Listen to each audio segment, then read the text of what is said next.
আমরা করিনি।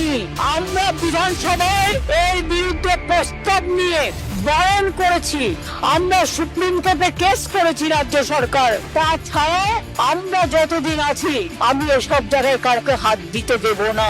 আপনারা বিশ্বাস রাখবেন, হিন্দু হোক, মুসলমান হোক, শিখ হোক, খ্রিস্টান হোক, ধর্মীয় স্থানে হাত দিতে দেব না।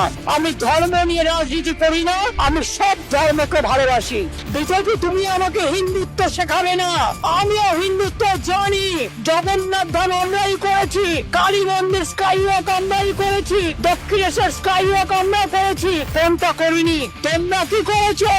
এক চোখা আর এক পক্ষ। তোমরা কি করেছো? তোমাদের ধর্মের মূল কথা আসল ধর্মকে ভুলিয়ে দাও। অত্যাচারী ধর্ম মানুষকে শোষণ করে, মানুষকে বঞ্চনা করে,